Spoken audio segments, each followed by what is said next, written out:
Kelly from Kelly Lee Creates, and today I'm going to show you the 8 basic strokes of brush lettering. So when I poll my readers and ask what is their biggest struggle with hand lettering, a lot of them tell me that they just can't get their letters to look right. They can't form their letters correctly, they have shaky lines, things look all wonky, and they just don't like the look of their lettering. And the thing is that this was the way that my letters looked when I first started, and it's because I jumped straight into just trying to create the letters like I saw everybody else do, and I didn't know about these basic strokes. I knew about some of them, but not all of them.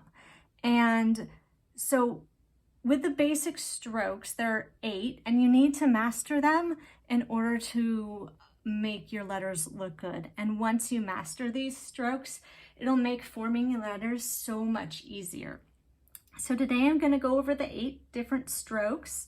I'm going to show you how to draw them, and I'm also going to give you some recommendations on the brushes that I use, or the brush pens that I use to do this.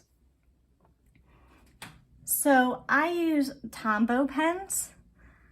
This is the Tombow dual brush pen. You can see that one side has, it's like a flexible tip. And then the other side, the tip is not flexible at all. It's just like a regular marker. So these are Tombow dual brush pen. And this is Tombow food in a souk. I think that's how you say it. I don't know. It's hard to pronounce. I'm not really sure how to say it. But this one is the soft tip, and it's a smaller tip than the brush pens or the dual brush pens, but it's still a little bit flexible. So Tombows are the only pens that I have ever used. So I don't have any experience with any others. I use them because they were recommended to me by a good friend and letterer. There are several different pens out there on the market that you can use. I'm not saying that Tombows are the best because I don't know, but these are the ones that I use, and I'm most comfortable with these. So that's what I'm going to show you. Okay, so to get started, I've got 2 sheets with the 8 different strokes, and I'll leave a link to these sheets in the description so you can pick them up for free on my blog. So the 8 strokes we've got, well, first of all, let's go over what the different lines are. So when you're hand lettering, you have the top is the ascender line, and that's where your, like the tops of like your D and your L and everything that goes up high goes up to the ascender. The X height is kind of like your midpoint. The baseline is where all your letters sit, and the descender line is where the bottom loops of like your J or your G descend to. So the first stroke we have is called a downstroke, and I use tracing paper, and I highly recommend this when you are hand lettering. So you only have to print out these sheets once, and then you just use tracing paper over it so you don't actually mess up these sheets. So this brand is Strathmore, and there are lots of brands that you can use. To get started, I'm just going to put a piece of tracing paper over my sheet. And like I said, this first stroke is called a downstroke. And downstrokes are thick. And so in order to get a thick downstroke, you want to hold your pen kind of at an angle on the paper, maybe like 45 degrees. And you just press down thick with hard pressure. Now I'm going to show you the difference between the dual brush pen and the food in a souk. So with this one, you still get thick downstrokes, but they're just a little bit thinner. Actually, you'll be able to tell a little bit, tell the difference more on the next stroke that we do, which is the upstroke. So this next one is the upstroke, and upstrokes and brush lettering are thin, and they start at the baseline and they usually go up to the X height. So with the downstroke, you held your pen at an angle. With the upstroke, you want to hold your pen a little bit more upright, and light pressure up. And then I'm going to show you the difference with this pen. Just gives you a little bit thinner upstroke than the brush pen. And I actually like this pen a little bit better. It gives me a little bit more control, a thin stroke compared to, or thinner upstroke compared to the downstroke. So I'm going to continue to use this one for the rest. So this next stroke is called an overturn, and this stroke is used to form letters like M and N. So this stroke starts with a thin upstroke and curves around to a thick downstroke.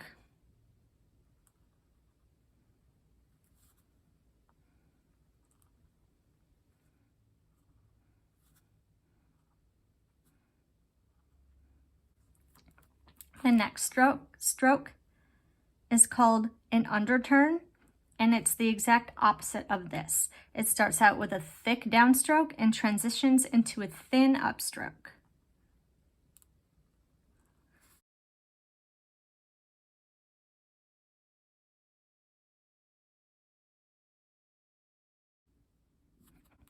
This right here is called a combination, and basically it's just a combination between an overturn and an underturn. It starts with a thin upstroke, transitions to thick downstroke, and back to a thin upstroke again.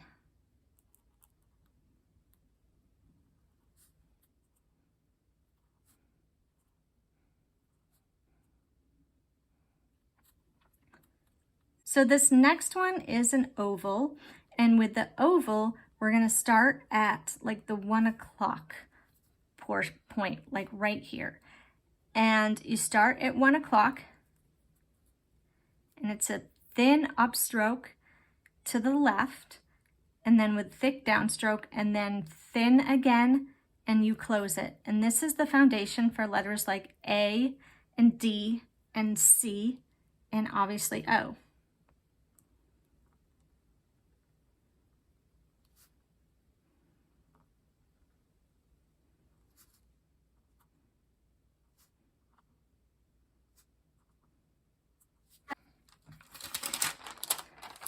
So there's the first 6, and then I'm gonna switch sheets and we'll do the last 2. I'm just gonna use the same piece of tracing paper for these. Okay, so this one is called an ascender loop, and it starts at the X height, goes up and loop and back down to the baseline. And this is forms the letters D and L, and anything that has a loop at the top, like also a lowercase k.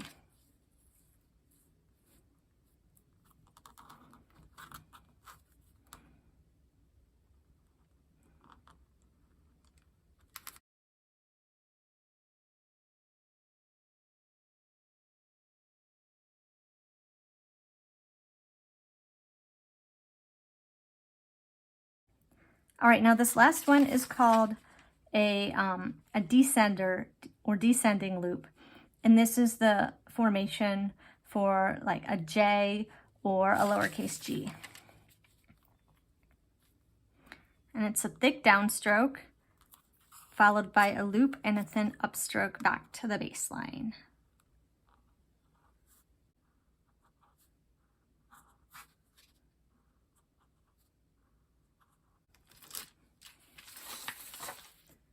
So now that we've finished all of the basic strokes, I want to just show you how you can put these together to form letters. So we're just going to start with an A. And an A, a lowercase a. So an A is a combination of an upstroke, an oval, and an underturn. Now you don't need to use the upstroke if you don't want to, but I'm going to use the upstroke in this demonstration.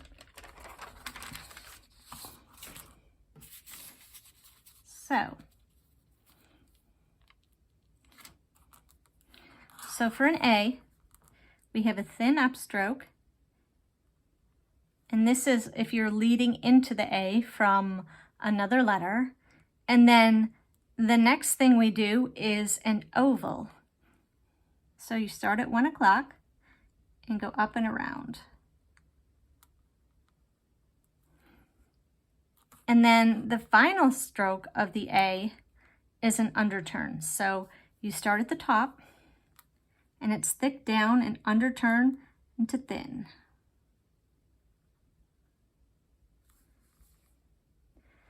Now how about let's try a C. So basically a C is like 3/4 of an oval. So you start at 1 o'clock and you go up and around. And I'll do a couple with an ascender and a descender. So we'll do a D. A D starts with an oval. And then it has an ascender loop. So you start at the X height with a loop. You go up and around. And then the last one I'll do is a G because that has a descending loop. So again, you start with an oval and then a descending loop.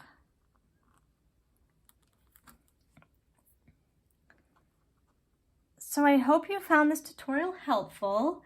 If you want more tutorials on hand lettering, you can visit my blog at kellyleecreates.com, and don't forget to subscribe. Thanks for watching.